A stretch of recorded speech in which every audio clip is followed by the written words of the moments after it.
நம்ம யூஸ் பண்ணுற எல்லா சாரிக்கும் ஆரி ஒர்க்கே பண்ணி அதை மெயின்டைன் பண்ணுறதுங்கிறது ரொம்பவே கஷ்டம். அதனால இந்த மாதிரி ஒரு பியூட்டிஃபுல்லான ஒரு பட்டு சாரிக்கு பார்த்தீங்கன்னா ஒரு பேட்டர்ன் ப்ளவுஸ் பண்ணியிருக்கோம். ஸோ அந்த பேட்டர்ன் பேட்ச் ஒர்க் தான் இப்போ நான் காட்ட போகிறேன். பேக் நெக் பார்த்தீங்கன்னா இந்த மாதிரி பியூட்டிஃபுல்லாக சாரீ மெட்டீரியல்லேருந்து பேட்ச் மாதிரி கொடுத்து ஒரு பட்டன் மாதிரி கொடுத்து ஃப்ளாரல் ஸ்டைல் கொடுத்து அதே ஸ்டைலில் வந்து ஸ்லீவுக்கும் பார்த்தீங்கன்னா ஃபாலோ பண்ணியிருக்கோம். ஸோ இந்த மாதிரி ஒரு பியூட்டிஃபுல்லான பேட்டர்ன் ப்ளவுஸ் வந்து பார்த்தீங்கன்னா இந்த பட்டு சாரிக்கு நம்ம ரொம்பவே அழகாக வந்து கஸ்டமைஸ் பண்ணியிருக்கோம். சாரீ கலரில் வந்து பேட்ச் கொடுத்து ப்ளவுஸ் வந்து க்ரீன் சாரீ கலர் பேட்ச் கொடுத்துருக்கோம். ஸோ அடுத்த சாரீ பார்த்தீங்கன்னா அதே மாதிரி ஒரு பட்டு சாரீ தான்.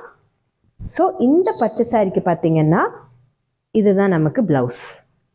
இந்த ப்ளவுஸ் பார்த்தீங்கன்னா பேக்கில் பியூட்டிஃபுல்லாக பேட்ச் மாதிரி கொடுத்துருக்கோம். வி நெக் கொடுத்து பாம் கொடுத்துருக்கோம். பைப்பிங் வந்து கொடுத்து ஹைலைட் பண்ணியிருக்கோம். ஸ்லீவில் பார்த்தீங்கன்னா அழகாக ஒரு லூப் ஸ்டைல் மாதிரி கொடுத்து பட்டன் மாதிரி கொடுத்துருக்கோம். ஸோ இந்த ப்ளவுஸுக்கு பார்த்தீங்கன்னா இது சாரி. இந்த சாரிக்கு பார்த்தீங்கன்னா இது ப்ளவுஸ். ஸோ இந்த மாதிரி உங்களுக்குமே ரொம்ப யூனிக்கான பேட்டர்ன் ப்ளவுசஸ் கஸ்டமைஸ் பண்ணணும்னு நினைச்சீங்கன்னா ஜஸ்ட் கான்டாக்ட் 9488126126. பாய்.